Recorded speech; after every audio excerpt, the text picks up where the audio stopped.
by 10%, you can recover the cost very, very easily, right? Is that clear? Yes. Okay. So this is why we have MPEG 1, and then MPEG 2, MPEG 4, and now 264. Every time you have a new standard, it's much more complicated. But every standard comes with the fact that you can reduce the bandwidth by a factor of 2, for example. To compare MPEG 4 with 264, that's a 50% reduction in compression. Even though it's much more complicated, you don't really care, right? You have a very fast machine right now, a lot of memory doesn't matter. What matters is the bandwidth, right? Bandwidth is the most expensive thing. Okay, bandwidth, you have a spectrum, right? And you chop it up, and and you sell it, right? And those bandwidth spectrum are very, very expensive. The most expensive thing in the whole world, right? So that's why you need compression, good compression. Is that clear? Yes. Okay. So let's just take a few examples, right, of compression. So what I'm doing here is I'm just listing, the obvious way to compress.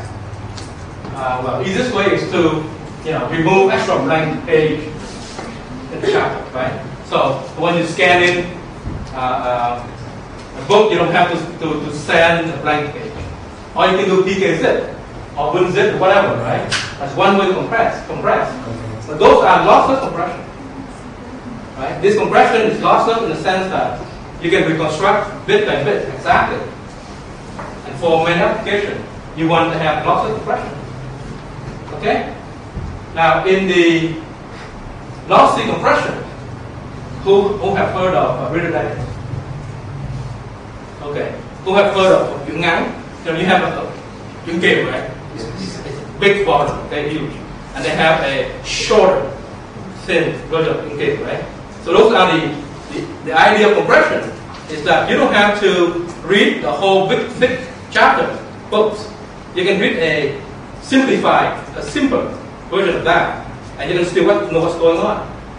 Right? So that's one way of looking at compression, is to be able to read a condensed copy of particular, very, very complicated books. That's compression.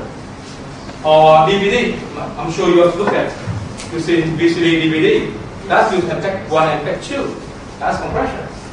And you have, you have MP3 music and so on and so forth, right? That's another way of compression. So let's say a lossless and lossy compression. Okay? An idea of lossy compression is compression such that you still capture most of the information, right? In DVD, it looks pretty good, right? Okay? As long as you cannot see, the artifact, the error, it's okay. Who have? If you have a very fast, scenery, if we watch Kung Fu movie, okay, when they actually, doing this, right, flying up and finding, if you freeze a frame, what do you see? A lot of artifacts, right? It's blurry, doesn't look very good. But if you play it as a video, you don't see the artifact. So video allows you to actually do more compression, right? If you freeze a frame, you see the error. But if you play it, the whole video sequence, you don't see the error at all. So your eye is acting as a low pass temporal. Okay? Filters. Okay? So that's basically the compression. So this is just saying that, at part of VGA SIP side, the size is always very large. And NTSC is very, very large, it will be even larger, and so on and so forth. That's when you need compression.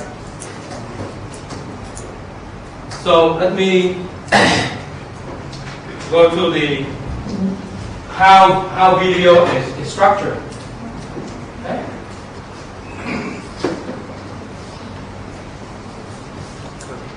Okay. So what I'm showing here is a video sequence.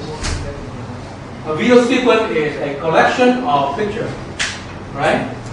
How many frames per second? 30 frames per second for normal progressive video. 24 frames per second for film, and so on and so forth. Okay, so depending on what is the format that you are seeing, you will see that there's a number of pictures coming in and how many. So let's say 30 frames per second. Okay, there's a structure. So the higher structure is a group picture. GOP is group of picture, and the idea of having group of picture is the ability for you to search randomly. Right? So you can search in the video by having the structure. You can go into just by group picture, you can actually access to any of the starting point. Okay? It's much harder to access the one in the middle. Because the one in the middle is actually related to anything in between. Okay? So the group pictures allow you to have random access search within a video screen. And for every picture, that's a picture, we divide it into slides. Each of the slides has size 16 by multiple of 16.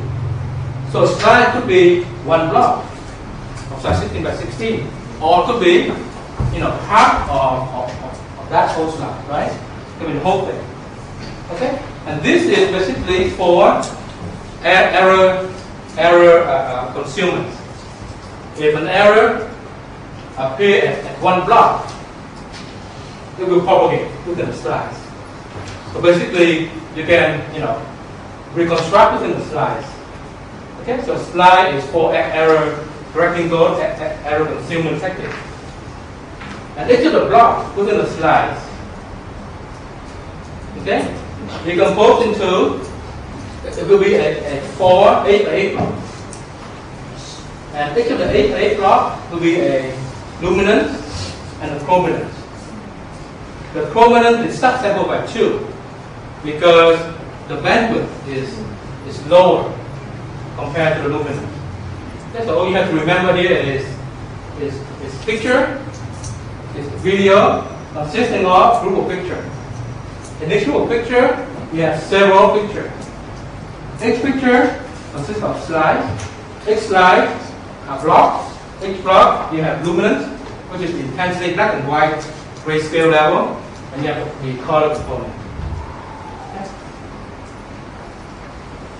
So within a compression algorithm, you have several ways of coding. Okay, we have the I type. I stand for intra-coded picture. The P type is for predictive coded picture, and B is for bidirectional predictive coding. So let me take an example, right? Suppose P is videotaping me, right? That's a videotape right there. And I'm standing right here. It captures 30 frames per second. If you compare one frame to the next frame, what are the changes? Is the background change at all? No. Is my no bottom change at all? No. My head and my hand, right? Okay? So if you be able to predict temporally, so this is temporally, right? Temporal means time, over time. Okay? So the idea here is that for every picture, if you code with respect to the other one, right? So coding my picture, respect to this one, respect to the next one. You see that there's very little change. Only change is in the hand and the mouth and the eyes. Okay? So those are called predictive coding. So in this particular example here, you have 12 frames. Okay? 12 frames is the number of frames. Each of the frame here, the first one is coded independently. That's called intra-coded. This frame is coded either using DCT or wavelet. Okay? Does not do any prediction at all in a temporal domain. It can predict spatially, but not temporally. The idea of having an iframe is that if you want to search and reconstruct, you just display this iframe. Okay, when you pause, it will display this iframe, and so on. And then you predict the P frame. The P frame is having 4, right? 1, 2, 3, 4, and so so on. MP3, sorry.